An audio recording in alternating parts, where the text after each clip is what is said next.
안녕하세요. 저는 더세움교회 심용균 목사입니다. 오늘은 시편 119편 9절에서 16절까지 본문으로 뜯고 씹고 맛보고 즐기라라는 말씀의 제목으로 하나님 말씀 나누도록 하겠습니다.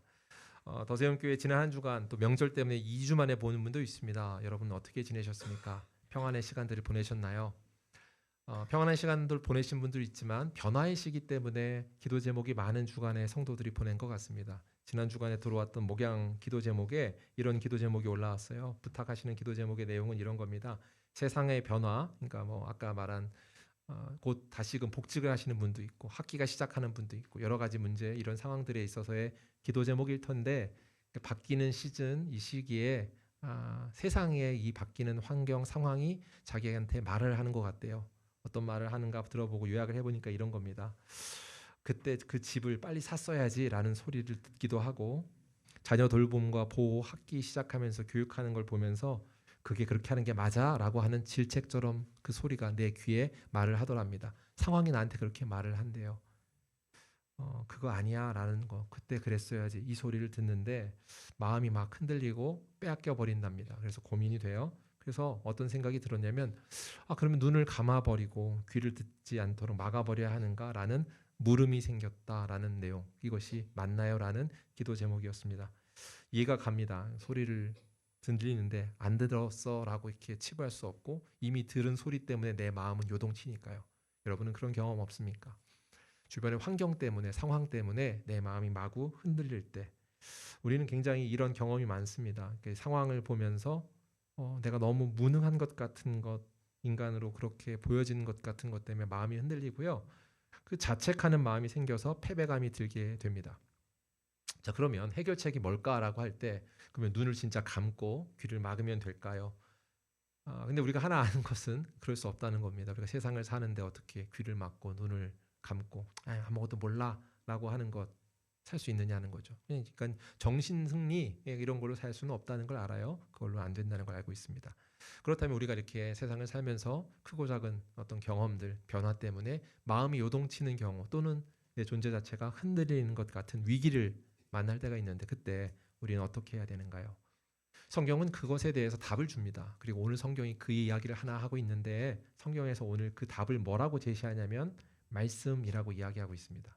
여러분 뻔한 대답 같은데 이 말씀이 뭔지를 여러분 나는 알고 있어인지 진짜 알고 있는지를 한번 비교하며 점검해 보세요. 오늘 성경이 말씀 그 상황을 지켜내고 이겨낼 힘이 말씀이다 이렇게 얘기해요.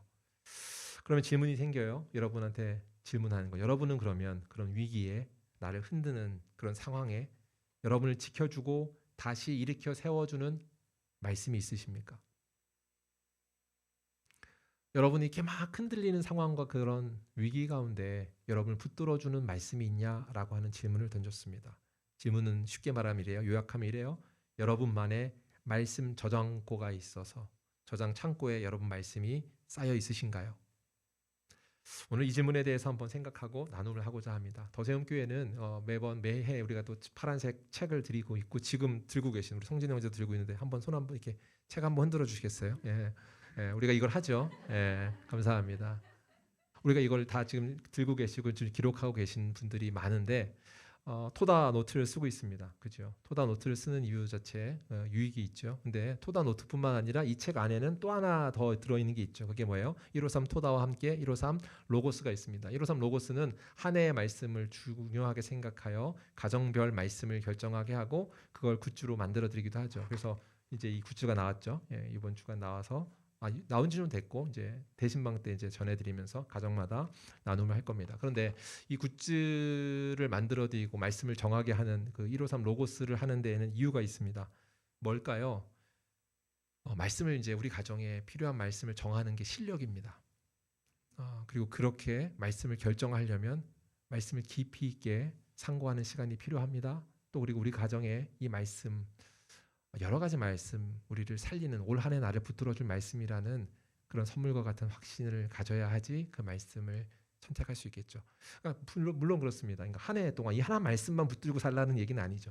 그죠? 우리가 뭐 하다못해 매주 새로운 말씀이 나를 있는데 저장고에 하나씩 쌓아가는 걸 같이 훈련하는 겁니다. 이해가 되십니까?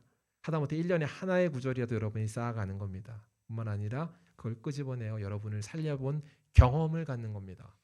또한 제가 이 말씀을 어떻게 그럼 결정합니까라고 할 때 꼭 베이직 과정 훈련할 때 설명해 드려요. 어떻게 하면 좋겠나 할 때 처음 오신 분들 새 가족들은 걱정하지 마십시오. 교회가 준비해 준 말씀을 제가 선물로 드릴 겁니다. 그런데 한 해, 두 해 지나면서 해보십시오.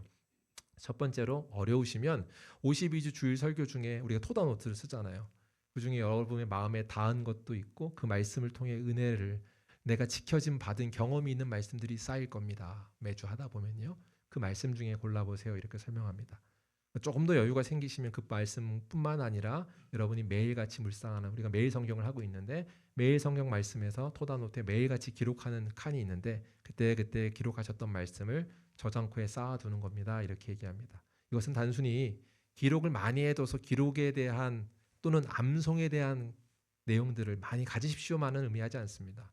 그것 플러스 더 큰 의미인데 그것은 무엇이냐면 진짜 말씀이 여러분을 넘어져 있을 때 흔들릴 때 붙잡아주고 세워준 경험의 말씀을 쌓는 겁니다. 근데 이 과정이 없이 그게 가능하지는 않죠. 그러니까 이 과정이 중요합니다. 그러나 실제 그것보다 더 큰 의미의 여러분에게 권면입니다. 그래서 이걸 훈련합니다. 그러니까 묵상의 깊이만큼 생명의 말씀을 고를 수 있는 여러분의 살아있는 가정별 비전의 말씀을 고를 수 있는 실력이 되기 때문입니다. 그러니까 아는 만큼 쌓입니다. 그리고 아는 만큼 결단할 수 있습니다. 이게 우리가 이 훈련 153 로고스를 하는 이유이죠. 바라건대 그런 153 로고스 이 말씀 통해서 여러분들의 깊이가 쌓여지는 복 있는 성도들 되길 주의 이름으로 축복합니다. 이게 이제 우리가 훈련하는 방향성인데 그러면 이제 기억하고 질문하는 거는 그런 말씀 저장 창고가 내 영혼을 그러면 어떻게 살려내는가라는 질문을 드릴 겁니다. 그걸 알려드리고 오늘 말씀을 통해 알려드릴게요. 말씀이 오늘 그렇게 말씀 저장고에 있는 말씀이 우리의 울타리가 되어준다라고 해요. 원어적인 의미에서 우리의 지킴이가 된다 이런 표현을 쓰고 있는 말인데 한 말씀으로 가보시죠. 9절 말씀입니다. 9절 말씀 한번 같이 읽겠습니다. 시작. 청년이 무엇으로 그의 행실을 깨끗하게 하리이까 주의 말씀만 지킬 따름이니이다. 아멘. 9절에서 말을 하는데 청년이 무엇으로 그 행실을 깨끗하게 합니까? 이렇게 했습니다. 그러면 이런 생각이 들어요. 나는 청년이 아닌데 이런 생각이 들어요. 여러분 우리 모두 이제 청년입니다. 그리고 청년이고 청년이라는 의미에 대해서 여기 포함되는 의미를 설명해 드릴게요. 나의 에이지 범위가 뭐 20대만 청년이다 이런 이야기로 이 말씀을 하고 있지는 않습니다. 이 말씀에 해당 사항이 되는 거는 규현이 승주 정도만 20대니까 우리만을 위한 말씀인가? 아니 그렇지 않다고요. 이 말씀을 다시 한번 생각해 보면 이렇습니다. 이 말씀의 청년이라고 하는 것은 세 가지를 얘기하는데 욕망이 아주 강한 상태의 어떤 사람들, 청년의 때가 그렇죠. 그리고 또한 마음의 에너지가 많아서 내가 할 수 있다는 의지가 있을 때입니다. 그래서 내가 뭔가를 할 수 있고 뭔가를 이뤄냈을 것 같은 마음. 근데 연배가 들어가면서 살아보면서 경험하면서 우리가 아는 게 있죠. 그렇게 막 마음 먹는다고 모든 게 되는 게 아니다라는 걸 알죠. 그러니까 이제 이 말을 하는 건 여전히 우리 가운데 있는 우리의 존재, 우리의 본질 인간에 대한 이야기를 하는 건데 욕망이 강하고 선택의 갈림길에 서 있는 상태를 이야기합니다. 또한 자신의 길을 만들어 가려는 사람들, 그런 사람들에 대한 이야기를 하는 거예요. 그러니까 이 말을 쪼려본다면 이런 겁니다. 청년이 무엇으로 그 행실을 깨끗하게 하리까? 그러니까 욕망이 많은 사람은 어떻게 거룩하게 살 수 있습니까? 행실 깨끗한 자리로 살 수 있습니까? 라는 질문을 하는데 그 답을 뭐라고 말하고 있냐면 주의 말씀만이 그것을 지켜줄 수 있어 이렇게 말하고 있습니다. 사랑하는 성도 여러분, 여러분이 갈팡질팡하는 어떻게 보면 청년의 때 방향이 결정되지 않은 인생을 사는 시기, 우리 모든 인생 성숙한 그리스도인으로 나아가 하나님과 붙어있는 제자의 삶을 가기까지 우리는 계속해서 이 방황하는 사람처럼 살아가는데 그때 우리를 지켜주는 것이 이 말씀이다라고 하는 것을 믿으십시오. 그리고 그 믿음 안에 오늘도 말씀을 쫑긋 귀 기울여 말씀을 들어보고 나아갈 수 있는 시간 되길 주의 이름으로 축복합니다. 그러니까 이 얘기를 하면서 9절에 오늘 말하는 그러면 행실이라고 하는 것 이미 앞에 제가 힌트를 드렸는데 거룩으로 나아가는 겁니다. 그러니까 오직 말씀만이 지킬 수 있다는 이 얘기를 하는 거예요. 그래서 행실이 무엇이냐라고 하면 이 단어는 원어적인 의미에서는 길입니다. 길이라는 말을 하고 있고 지킬 따름이다라고 하는 말 이 자체가 이제 보호하다, 보존하다, 간직하다 이런 말을 다 포함합니다. 그러니까 하나님의 길에서 우리를 보호하고 넘어가지 않도록 하고 지켜주고 또 보존한다라는 말을 하고 있어요. 그러니까 경계하는 파수꾼 같은 역할을 한다 이렇게 말해요. 사랑하는 성도 여러분, 말씀이 여러분을 지켜주는 파수꾼이라는 것을 경험하신 적이 있으신가요? 여러분은 그렇게 경험하며 살고 계십니까? 그러면 아니면 이번 주간에 여러분에게 이 말씀이 여러분 막 흔들리는 어떤 상황과 마음에 갈팡질팡한 그 청년의 때에 같이 무언가에 끌어있는 시름시름 고민하는 그 시간의 내용들에 대해서 하나님 붙들어 주시는 경험을 하셨습니까? 여러분에게 이런 인생이 되길 소망합니다. 말씀이 여러분 안에 중심에 있어서 여러분을 붙들어 주는, 잡아주는 경험이 있는 복 있는 성도 되기를 주의 이름으로 축복합니다. 울타리를 치는 건 이제 시편 기자는 울타리를 치기 위해서 이 계명에 대해서 이렇게 말해주는 것 같습니다. 10절 11절인데 보세요. 어떤 설명인가요? 10절부터 같이 읽겠습니다. 시작. 내가 전심으로 주를 찾아싸우니 주의 계명에서 떠나지 말게 하소서. 11절 내가 주께 범죄하지 아니하려 하여 주의 말씀을 내 마음에 두었나니 내가 전심으로 주를 찾아 싸우니 했습니다. 그러니까 내가 주를 찾습니다. 그러니까 이 계명에서 붙들리게 하십시오. 떠나지 말게 하십시오. 이렇게 말했습니다. 그리고 더불어서 내가 주께 범죄하지 아니하려 하여라고 했어요. 그러니까 범죄하지 않으려고 뭘 하는 겁니까? 주의 말씀을 내 마음에 두었나이다. 그러니까 계속 성경은 계속 뭘 말하냐면 계명과 말씀에 대해서 지금 시편 기자가 이야기하고 있어요. 마음에 두었다라고 하는 것입니다. 이 말씀에 마음에 두었다라고 하는 것은 그냥 그 마음을 내가 들었다, 스쳤다 이 정도가 아니라 어떤 거냐면 보물처럼 깊은 곳에 간직했다라는 의미가 있습니다. 그러니까 주의 말씀을 아주 소중하게 생각해서 채워 넣는 겁니다. 제가 이 표현을 저는 이렇게 표현했습니다. 여러분의 말씀 저장 창고에 이것을 채워 넣는 것, 난 채워 넣겠습니다라고 하는 결단을 하고 있는 겁니다. 아까 말한 것처럼 암송을 많이 하겠습니다 또는 성경 구절을 많이 읽는 걸 쓰는 걸 하겠습니다라고 하는 어떤 실천적 방안이 아니라 그 수준을 넘어서는 어떤 거예요? 실제 나를 살리는 말씀으로 나를 움직이는 그 말씀으로 쌓아가는 경험을 하는 겁니다. 자, 그 얘기가 뭔가 한번 살펴볼게요. 10절에 이렇게 했고 11절에 이렇게 했다고 했습니다. 결국 그것이 은혜를 쌓아 넣는 거다. 그러면 질문을 하겠는데 그러면 그렇게 차곡차곡 쌓아놓고 채워놓겠다. 말씀 창고를 이제 풍요롭게 하겠다라고 하는 거를 그러면 어떻게 하는 건가라는 것까지도 조금 더 구체적으로 설명합니다. 왜냐하면 우리도 이제 말씀 암송하는 건가? 아니면 말씀 성경 큐티 맨날 하라는 얘기인가? 이렇게 생각한단 말이에요. 아니요. 그런 의미, 그 행동들이 물론 유익하고 그게 과정이 되지만 그걸 말하지 않고 더 깊은 의미를 갖고 있거든요. 그게 뭐냐? 오늘 성경에서 15절에 그 방식을 설명해 줘요. 15절은 우리가 잘 아는 말씀인데 한번 합독할까요? 시작. 내가 주의 법도들을 작은 소리로 읊조리며 주의 길들에 주의하며. 아멘. 주의 길들을 주의하기 위해서 내가 하는 게 이 말씀인데 말씀을 어떻게 하냐면 작은 소리로 읊조린다 했습니다. 읊조린다라는 표현이 우리가 익숙한 표현인데 이게 묵상하다 이런 의미입니다. 히브리어로 하가라는 단어를 쓰고 있습니다. 히브리어 하가가 묵상하다라는 말이에요. 그래서 성경을 말씀 묵상 학교 이렇게 얘기하기도 하고 성경 읽기 공부할 때 묵상했다 이런 표현을 써요. 근데 묵상하다는 말을 맨날 들어서 익숙하지만 실제 묵상이 뭔가요? 라고 질문하면 답변하기가 쉽지 않습니다. 그죠? 묵상이 뭔가요? 옆에 있는 분한테 물어보지 마세요. 옆에 서로 실험 드니까요. 그러니까 묵상이 뭐냐라고 할 때 말씀 묵상 학교 가면 처음에 이제 알려줍니다. 이 하가라는 말, 묵상하다라는 단어 자체의 뜻이 세 가지가 있는데 크게는 중얼거리다, 계속 반복해서 읊다, 깊이 숙고하다 이런 의미입니다. 그러니까 말씀 묵상한다는 것 자체가 중얼거리듯 다시 계속 읽으면서 반복해서 말씀 가까이 하는 거, 계속해서 반복하는 거, 그리고 깊게 생각하는 거, 이 모든 게 아마 묵상하는 훈련의 기본적인 걸 거예요. 그래서 그걸 훈련하죠. 근데 이 말을 구체적으로 실제적으로 보여주는 성경의 사용 용례들이 있습니다. 그 중에 하나를 제가 소개할 건데 저는 오늘 이사야서에 있는 이 기록을 소개하고 싶습니다. 이사야서 31장 4절입니다. 31장 4절을 보시면 이렇게 표현되어 있습니다. 같이 읽을까요? 시작. 여호와께서 이같이 내게 이르시되 큰 사자나 젊은 사자 자기의 먹이를 움키고 으르렁거릴 때 먹이를 움키고 으르렁거린다 했습니다. 여러분 물어봅니다. 사자가 먹이를 이렇게 움켜쥐고 왜 으르렁거릴까요? 지키려고. 좋습니다. 또 왜 그럴까요? 우선 하나는 아는 게 사자는 강자입니다. 그러니까 강자니까 사자라는 것을 더 표현한 데에는 이를테면 더 무서운 사람이 있어서 빼앗길까 봐 으르렁거린다 이런 표현은 사실 아닐 겁니다. 물론 그런 뉘앙스가 있을 수 있지만 그게 본질 그것만을 갖고 있지는 않을 겁니다. 사자니까요. 여러분이 너무 고양이로만 살아서 그런데 진짜 사자면 예, 그 으르렁 거 뺏길까봐 하는 염려 이런 것들은 아닐 거예요. 왜냐하면 사자 근처에 누가 오겠어요? 예, 안 오겠죠. 예.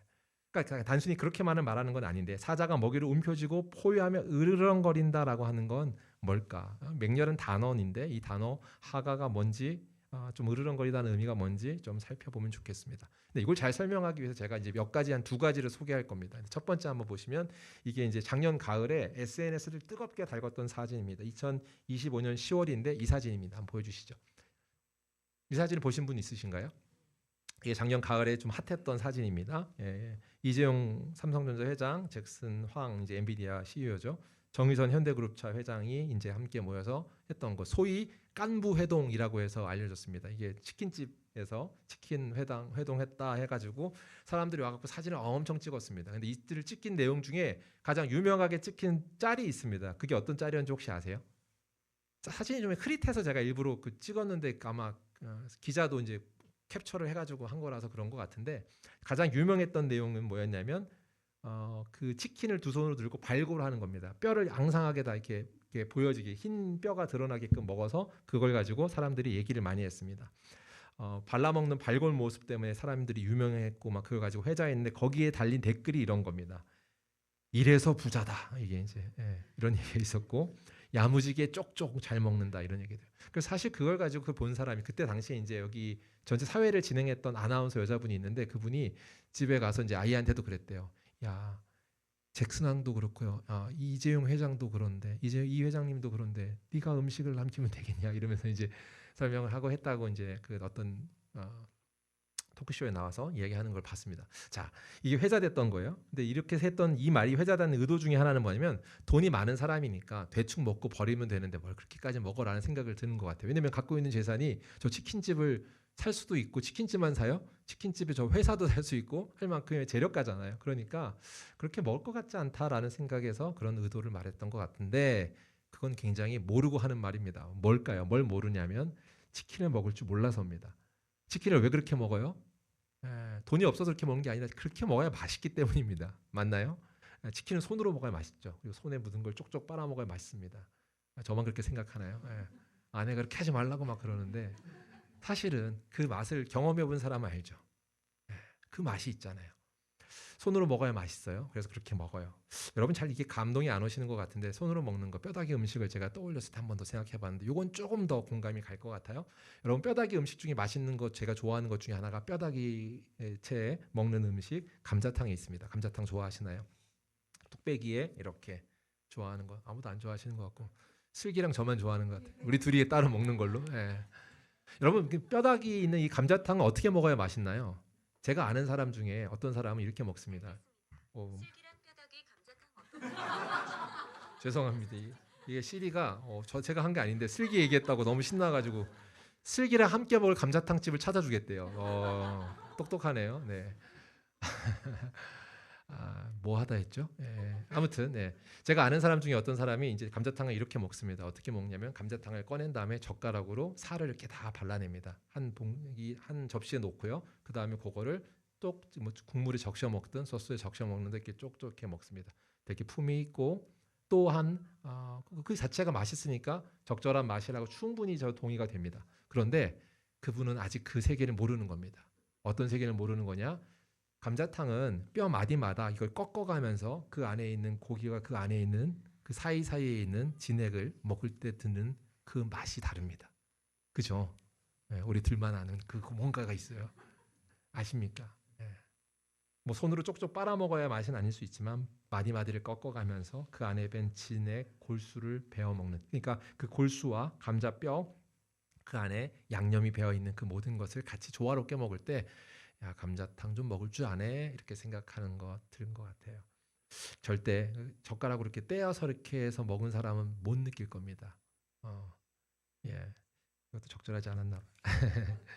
자, 그럼 질문 한번 드려볼게요. 왜 그렇게 먹냐? 그게 맛있으니까 그렇게 먹는 거죠. 그렇게 저렇게 없어서가 아니라. 여러분은 그런 경험을 했는가? 오늘 다시 말해 이 사자가 으르렁 포효하면서 한다라고 하는 건 계속 먹는 겁니다. 너무 신나서 집중해서 먹고 있는 모습 같은 겁니다. 그걸 먹는 것 자체가 그게 하가인데 뜯고 씹고 맛보고 있는 겁니다. 뜯은 것으로 끝나는 거 씹으면서 맛보면서 그걸 막 이렇게 하면서 뭔가의 어떤 표현들이 그 안에 나타나는 겁니다. 사랑하는 성도 여러분, 여러분은 말씀을 먹어본 경험이 있으십니까? 말씀을 뜯고 씹고 맛보신 경험이 있습니까? 하가한 경험이 있으십니까? 라는 질문을 하는 겁니다. 이것은 그러니까 이 묵상한 경험이 있냐라고 질문할 때 이것은 단순하게 성경을 읽고 좋았네라고 밑줄 치고 넘어가 이런 식의 수준은 아닐 거란 말입니다. 이건 씨름해 본 경험이에요. 격렬하다라고 표현할 만큼의 탐구해 본 것이면서 동시에 탐구로서는 다다를 수 없는 경지에 무언가를 계속 하는 것. 어떻게 해야 가능하냐? 울고 놓지 않는 겁니다. 그런 의미에서 아까 사자가 두 번째 의미로 아까 말한 것처럼 으르렁거리는 것 중에 다가오지 못하게 내 음식을 붙들고 있는 것처럼 쓰여지는 묘사가 될 수 있습니다. 어떻게 해요? 울고 놓지 않는 집요한 씨름을 하는 것. 사랑하는 성도 여러분, 말씀이 작동하는 능력입니까? 네, 죄송합니다. 얘가 오늘 뭔지 모르겠지만 계속 저랑 얘기를 하고 싶어하는 것 같은데. 예. 뭐라고 말하는 거예요? 이야기한 것처럼 이야기하면 될 것 같은데 뭘 설명하고 있는 겁니까? 뭘 설명하는 거예요? 성경에서 말하고 있는 이 묵상하다라고 하는 내용의 의미, 방향성의 중요한 포인트, 그걸 우리 함께 나누는 겁니다. 오늘 그 말씀의 의미에 대한 조금 더 상고함을 통하여서 깊이 있는 말씀을 따라가는 그 복 있는 시간 됐으면 좋겠습니다. 자, 오늘 말씀 그러면 그런 경험이 있는가라는 질문을 했는데 그 감격, 그 경험이 있는 사람이 이 시를 쓰고 있습니다. 시편의 시인은 그러면 뭐라고 말하는가 볼게요. 시편의 시인이 말하고 있는 그 감격, 경험이 뭔가 한번 살펴보면 그 살펴본 내용 오늘 9절, 12절에 이렇게 얘기합니다. 12절, 13절에 보면 내가 주의 법을 배우겠습니다. 이렇게 해요. 이렇게 그 말씀이 나를 붙듭니다라는 얘기를 하니까 내가 주의 법을 배우겠습니다라고 얘기하고 나서 또한 13절 내가 입술로 선포하겠다 이렇게 얘기해요. 12, 13절에 지금 말한 건 내가 입술을 주의 법을 배우고 선포하겠다라고 했단 말이에요. 왜 이렇게 할까요? 이 과정을 통해서 하는 게 뭐냐? 쉬운 성경으로 제가 갖고 왔는데 14절 말씀을 보면 이렇게 설명하고 있습니다. 14절 말씀 쉬운 성경인데요. 나는 주의 법규를 따르는 것을 기뻐합니다. 그리고 뭐라고 합니까? 같이 읽을까요? 시작. 재산을 많이 가지는 것보다 더 좋아합니다. 여기서 질문이 생깁니다. 여러분, 말씀 그것을 따르는 게 너무 기뻐요. 그래서 뭐보다요? 재산을 많이 갖는 것보다. 너무 충격적이지 않습니까? 이게 뭐야? 이런 생각이 들어요. 이 말은 뭐냐면 이 시인이 생각할 때 물질을 많이 갖는 게 아주 극도의 기쁨이라고 생각한 것 같아요. 아주 큰 기쁨인데 이걸 말하는 거예요. 이 묵상한 말씀, 이 법규를 따르는 게 그 기쁨을 더 뛰어넘습니다라고 말하고 있습니다. 할렐루야. 여러분 이 경험이 있으십니까? 물질을 많이 쌓으면서 통장에 돈이 쌓여갈 때 기쁘죠. 어젠가요? 우리 아이한테 우리 아내가 예준아 너한테 뭐 몇만 원이 더 들어가면 이 공 앞에 단위가 바뀌어 그러면서 통장에 있는 걸 막 보여줬어요. 그러면서 저축하면서 기쁨이 있다는 걸 막 말해주는 거죠. 그러면서 야 그러니까 지금 받은 이 세뱃돈을 나한테 다오 이런 거죠. 통장에 넣어줄게 막 이런 거죠. 여러분 통장에 돈이 쌓여도 기쁘죠. 잔고가 있다고 할 때 마음이 넉넉해지고 여유로워지죠. 그렇습니다. 그렇습니다. 그건 당연한 거예요.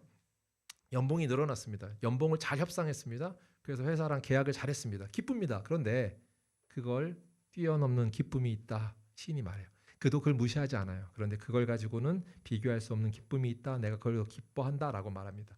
이 12, 13, 14절을 요약하면 이렇습니다. 뭐냐면 먼저 말씀을 내가 듣겠습니다. 이렇게 했단 말이에요. 귀로 듣습니다. 그리고 나서 그 다음 뭐라고 해요? 입으로 말하겠습니다. 전하겠습니다 했단 말이에요. 입으로 말했더니 어때요?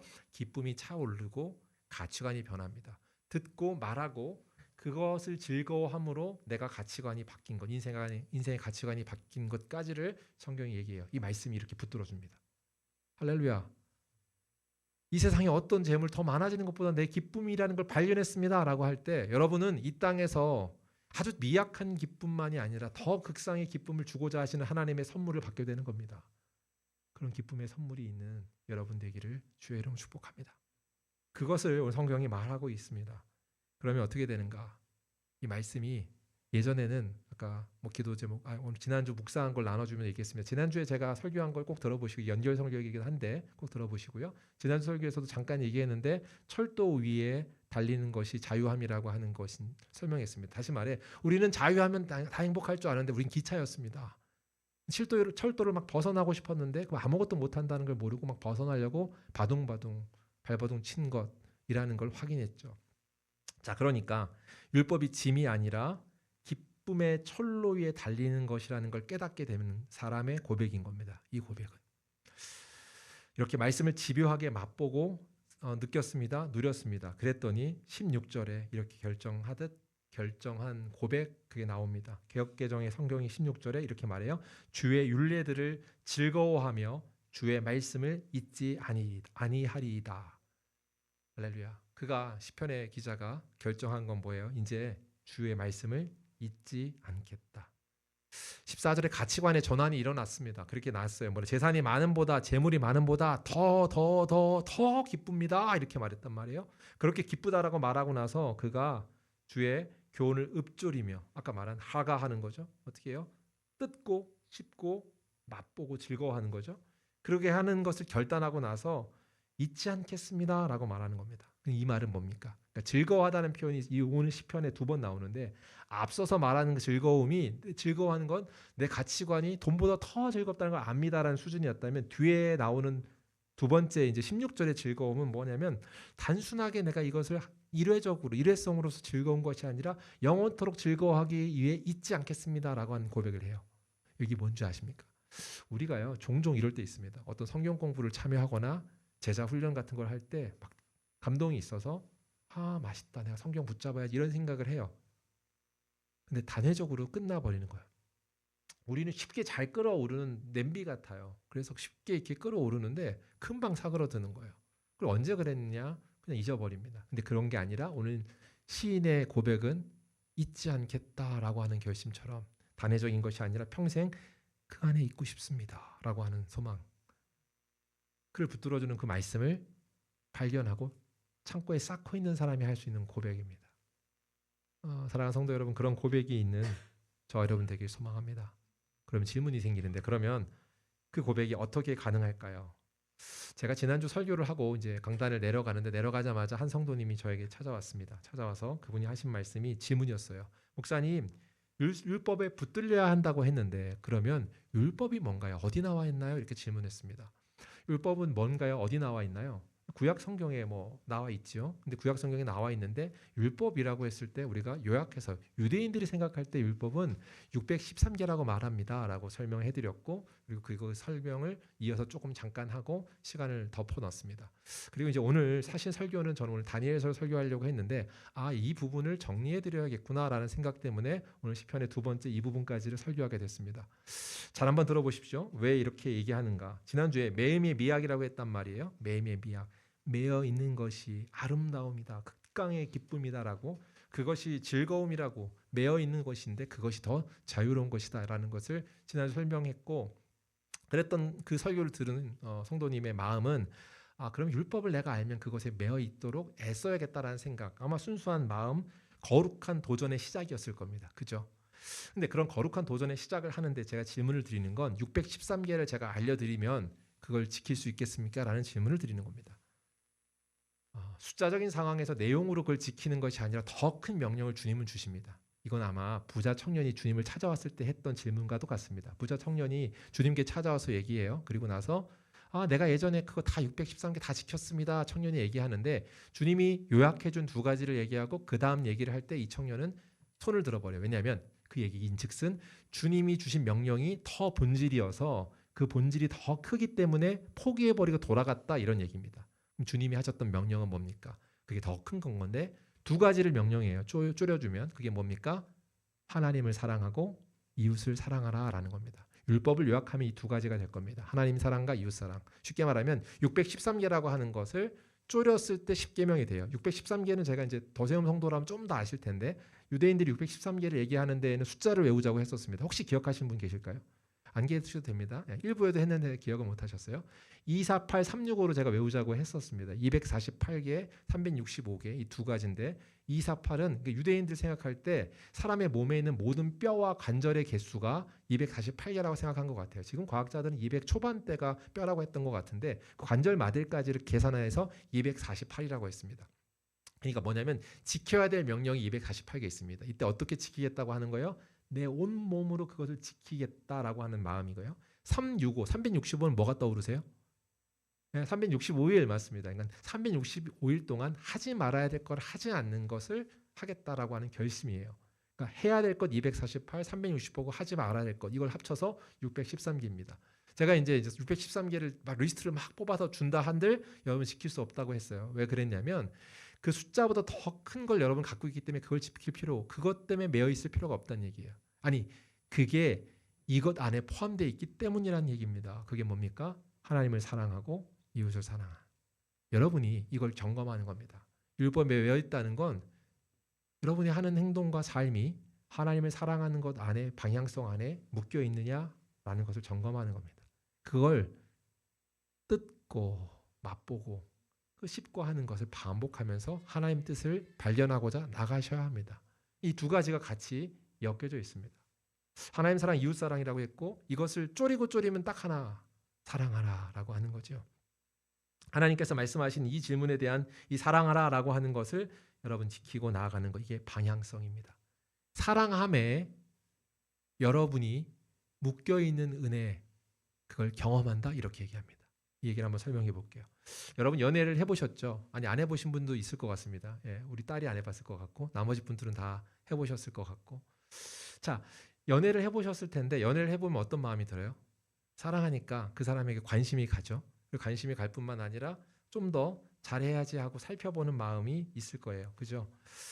고민을 합니다. 저도 이제 뭐 사랑하는 사람이 있으니까 그 사람이 어떻게 하면 편할까 싶어서 뭔가를 하려고 애쓸 겁니다. 어떤 형제님은 제가 들어보니까 집에서 아내를 위해서 아내가 와서 이렇게 하면 즐거워하겠지 하고 해서 아내 대신에 청소를 다 한대요. 그리고 막 이렇게 뭐죠? 그 로봇 청소기를 돌릴 때도 의자를 다 올려놓고 가고 뭐 아내 왔을 때 편하게 하려고 막 이렇게 하고 음식을 이렇게 준비하기도 하고 막 설거지를 열심히 하는 분도 있고 요리를 막 배워서 이제 뭐 짜장면도 만드는 거 배우고 탕수육도 배우고 막 각각의 방법으로 관심을 갖고 아내를 사랑하는 걸 표현하려고 하는 겁니다. 그건 뭐냐면 이렇게 하면 아내가 행복할까라고 하는 고민을 하면서 하는 행동일 거예요.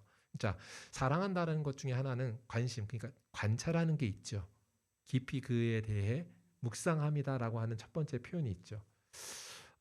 저는 얼마 전에 이제 하면서 제가 하는 이제 자주 빵집 가게 되는 빵집이 하나 생겼습니다. 그 빵집은 어디냐면 올림픽 공원에 가면 파리크라상이라는 빵집이 있습니다. 그 빵집을 제가 자주 가게 됐는데 그 이유는 저희 집 아이들이 잘 이렇게 뭘 표현하진 않거든요. 근데 한 아이가 표현을 했어요. 아빠 거기 푸딩이 진짜 맛있더라 이렇게 얘기를 했어요. 제가 푸딩을 한번 사다 준 적이 있었는데 그걸 먹고 맛있었나 봐요. 그래서 다른 거보다 그 푸딩이 진짜 맛있었어 이렇게 얘기하더라고요. 그러면 제가 그 얘기를 듣고 잘 기억을 메모리했습니다. 그럼 제가 어떻게 하냐? 그 빵집에 자주 가고 싶어집니다. 빵집에 자주 가고 싶고 또 시간이 나면 가고 싶은 마음이 생기는 거예요. 얼마 전에 저희 교회에서 행사할 때 케이크를 이제 했는데 케이크 있었습니다. 케이크 있었는데 이 케이크를 이 아이가 먹고 너무 맛있었나 봐요. 너무 맛있다. 그래서 감동을 한 거예요. 감동을 한 걸 보니까 제 마음에 또 어떻게 하겠어요? 서칭을 한 걸 듣고 또 확인하는 거죠. 알고 보니까 그게 이제 판교 현대백화점 어딘가에 그 브랜드가 또 입점을 했더라고요. 그러니까 제가 틈이 나면 가고 싶은 곳이 생겼습니다.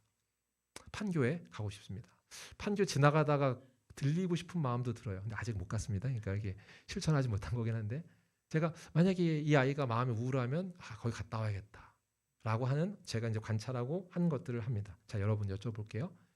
이게 누군가가 지시해서 이걸 지켜서 이렇게 해야 돼라고 하는 룰로서 제가 하고 있는 것이 아니라는 걸 아실 겁니다. 사랑은 내적 동기를 일으킬 뿐만 아니라 자발적으로 그 방향성으로 가게 합니다.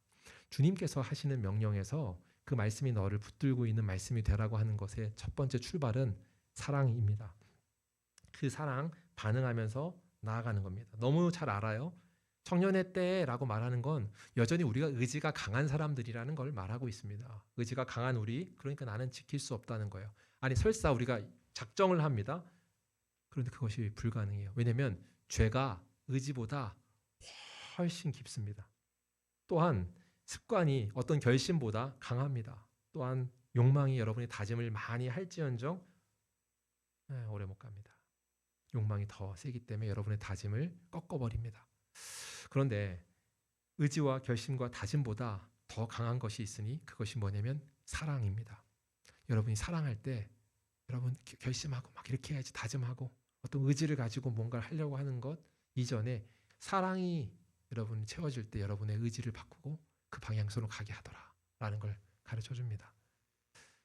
그러므로 내 의지로 내 행실을 바르게 할까라고 할 때 못한다.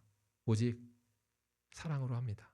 사랑하는 성도 여러분, 십자가의 사랑의 은혜가 여러분을 변화시킨 존재라는 걸 믿으십니까? 십자가의 사랑이 여러분을 여러분이 그 은혜 안에 있을 때 뜯고 씹고 맛보는 과정을 통하여서 더 여러분을 살리는 일을 경험하게 될 거예요. 여러분 사랑하는 것을 통하여서, 주를 사랑하는 것을 통하여서. 여러분한테 주를 사랑하십시오 이렇게 강요하는 게 아닙니다. 여러분이 주를 사랑하게 되는 방법은 그분이 나를 얼마나 사랑하셨는지를 아는 겁니다. 바라건대 어쩌면 이 자리에 구원의 확신이 없는 분들이 있습니다. 어쩌면 이 자리에 내가 구원받았나라는 질문뿐만 아니라 내가 이렇게 사는 게 맞나라고 하는 고민과 질문 가운데 있는 분이 계실 겁니다. 그렇다면 여러분에게 이 하가하라고 하는 것을 권합니다. 뭘 하가하냐면 그리스도께서 당신을 위해 하신 일을 묵상하십시오. 말씀을 깊게 그분이 하신 일을 묵상하는 겁니다. 뜯고 씹고 맛보는 걸 계속하십시오. 반복적으로 그걸 하는 걸 통하여서 철저하게 물고 늘어집시오. 이 문제 해결 안 하면 난 못 넘어간다 라고 하는 것을 분명히 하는 겁니다. 그 시간이 여러분은 그 다음 사랑, 그 다음 걸음으로 나아가는 걸음이 될 줄 믿습니다. 또한 그 상황을 통하여서 오늘 이미 그 사랑을 경험하고 갖고 계신 분이 계시다면 여러분 다시금 이 그리스도의 사랑을 이미 구원받은 사람에게는 기쁨이 되게 할 겁니다. 더 설레게 할 겁니다. 저는 경험한 바 있는데 제가 20살 때 학교를 다녔는데 학교 다닐 때 수업을 듣다가 이 수업은 빨리 끝났으면 빨리 막 수업 시간 중에 빨리 끝났으면 좋겠다라는 수업이 있었습니다. 왜 그랬을까요? 수업이 재미없어서? 아닙니다. 그 수업 시간에 하나님께서 가르쳐 주신 성경의 메시지가 정말 살아있는 말씀이 내가 깨달아졌을 때였어요. 너무 막 심장이 쿵쾅쿵쾅거리고 정말 하나님의 사랑이 이렇게 깊구나라는 걸 내가 깨달아지고 알아지니까 빨리 수업이 끝나서 강당에 뛰어가서 내 말할 수 없는 이 감사와 감격을 토로하고 싶었습니다.